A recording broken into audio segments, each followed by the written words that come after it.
Hello gamers, it's Tom Sidener, the Lonely Gamer, and it's December already. The holidays are closely approaching. It is December the 15th, it's Thursday, and it's time for the news.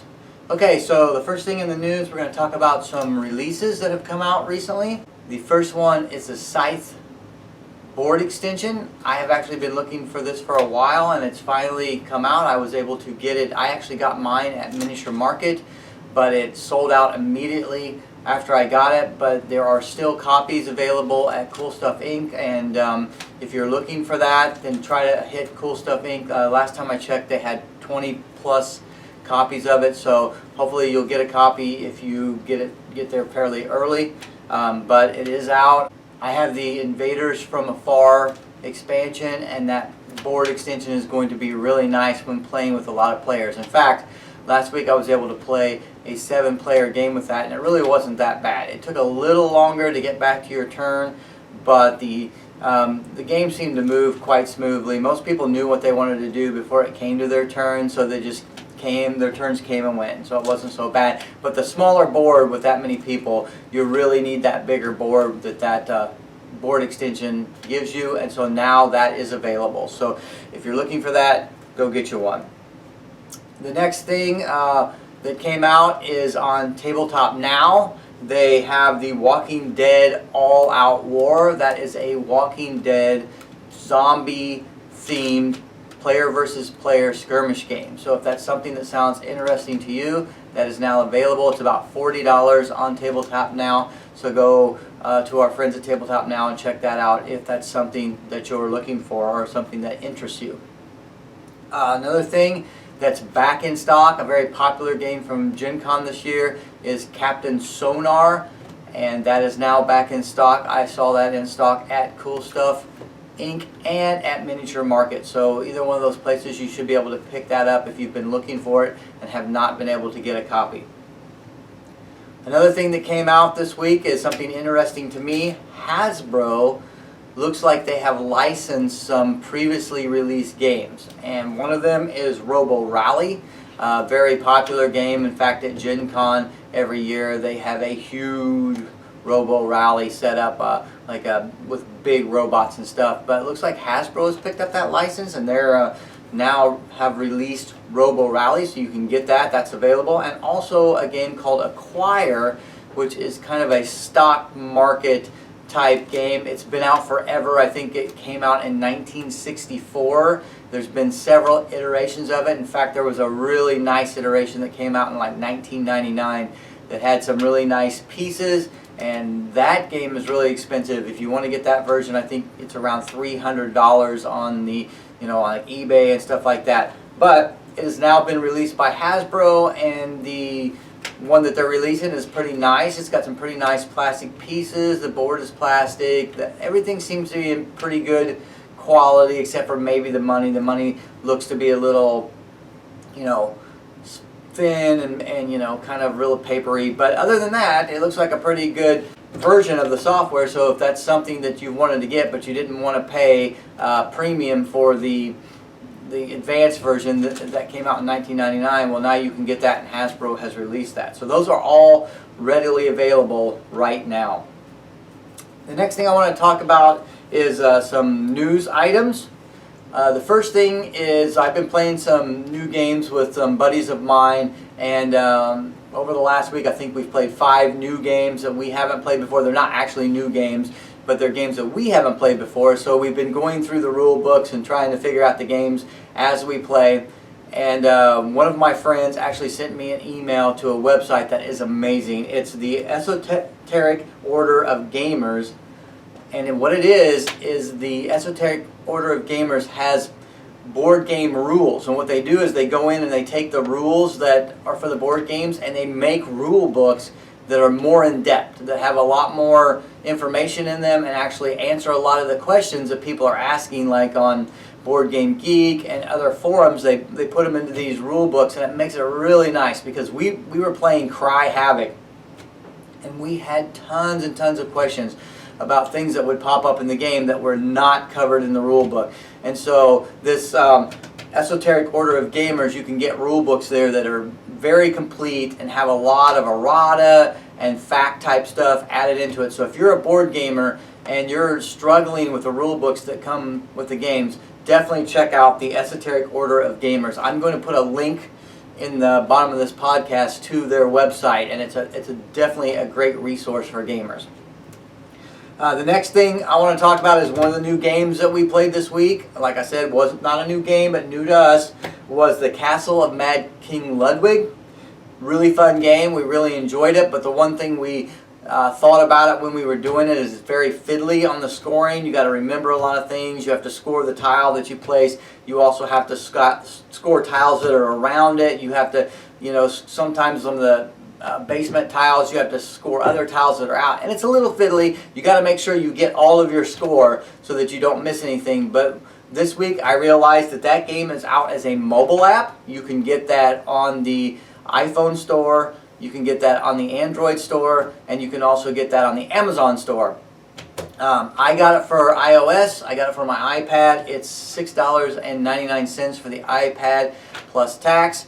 And it's really fun, and it's really good because you can play against the computer, and the computer takes care of all the fiddly scoring. And also, when you're going to place a tile, when you put it in different locations, the iPad will actually tell you down at the bottom, if you put it here, it's going to be worth 5 points. If you move it here, it's going to be worth 4 points, and so on and so forth. So you can even optimize your placement through the app. So a really nice app, really clean app. I've played it several times, not had any trouble. So if the Castles of Mad King Ludwig is a game that you enjoy, you may enjoy this on your mobile device. So if that's the case, check this out.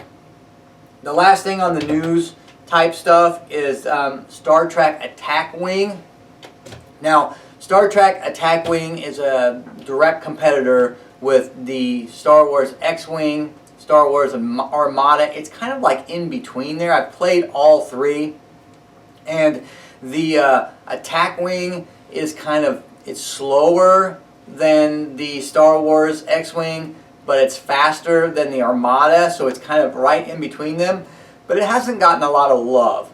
The Star Wars games are definitely more popular, but the Star Trek Attack Wing is a good game.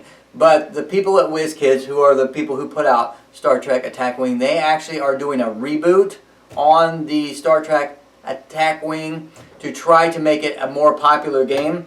And some of the stuff they are doing is they're going to upgrade the rules. They're going to make some changes on some of the ships. I don't know if they're changing it to make it faster, more like X-Wing, possibly. They are going to make some ship modifications.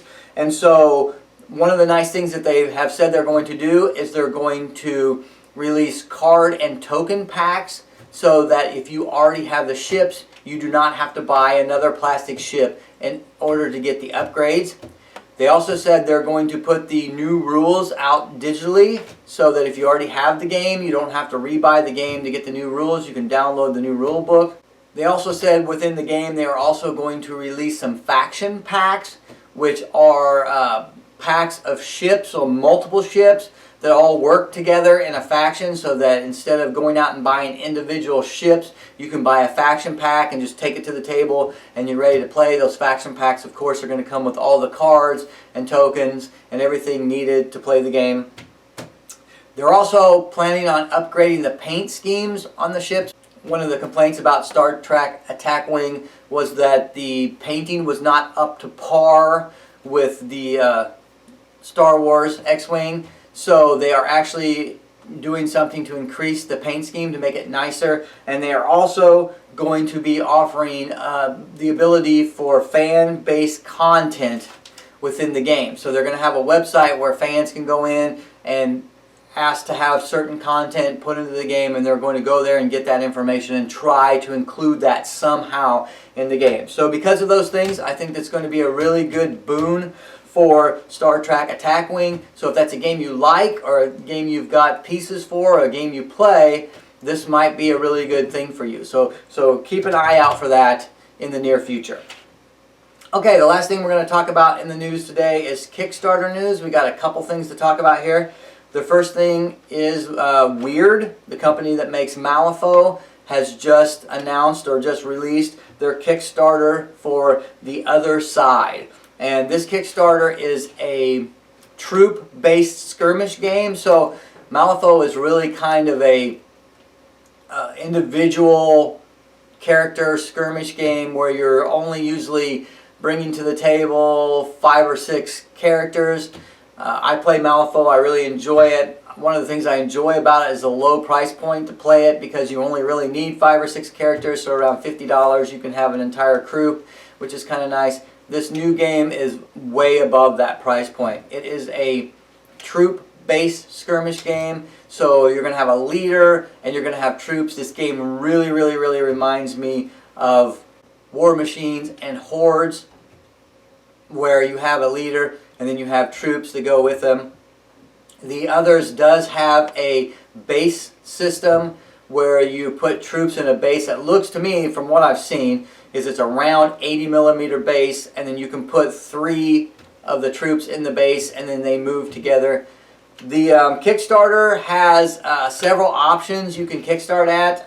The lowest price point to actually get figures is $99, which is kind of high, but it looks like you get about 28 figures, tokens, cards, rulers, and everything with that $99. But that is a fairly high point of entry.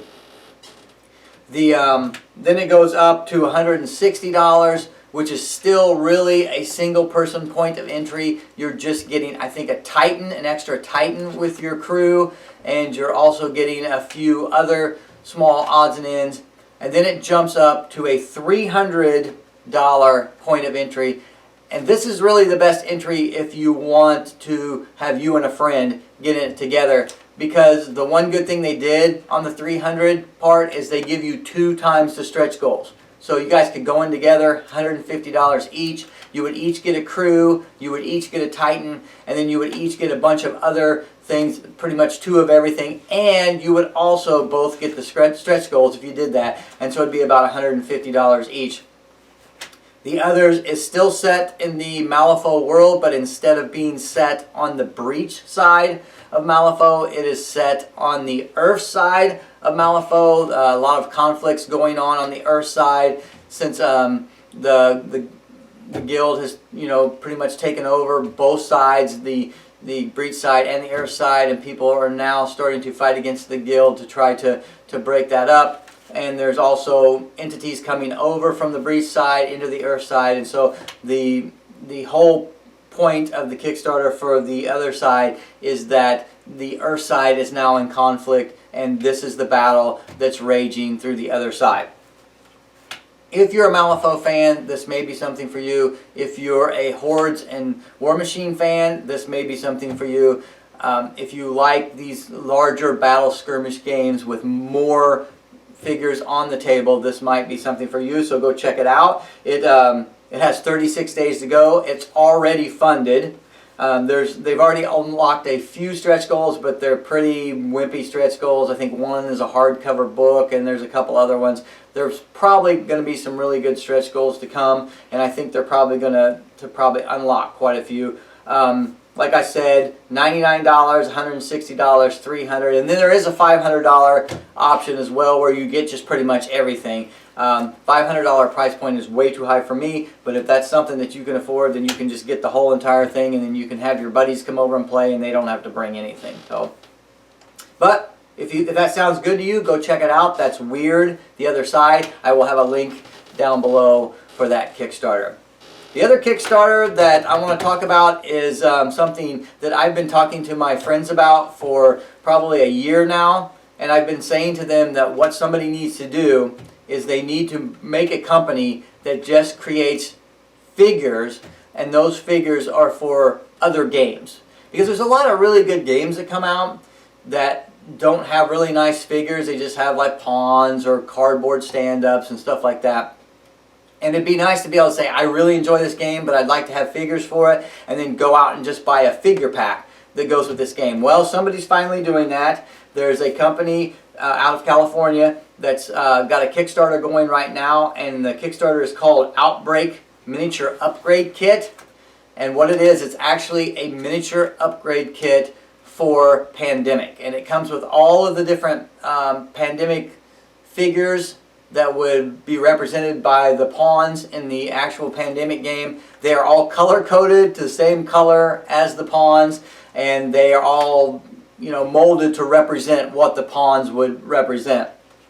It has 29 days to go on the Kickstarter, and it's a $25 pledge to get the upgrade kit. So if you're a huge fan of Pandemic and you'd like to have actual figures for your game instead of the little pawns, then go check this out.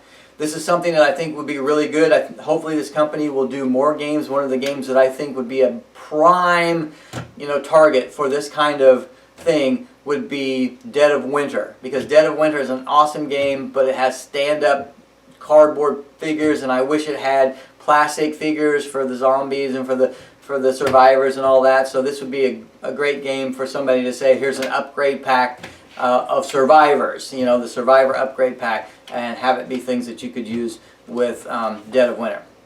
Okay, well that's it for the news today. I hope you guys are having a wonderful holiday season. We've been celebrating a lot of things here at the Lonely Gamer, and Christmas is right around the corner. I think there's still time to order board games for your friends on your list and your family, but time is getting short, so be careful out there toward the end. You don't want to order a game for somebody and have it not show up by Christmas. So happy holidays, and until I see you next time, happy gaming.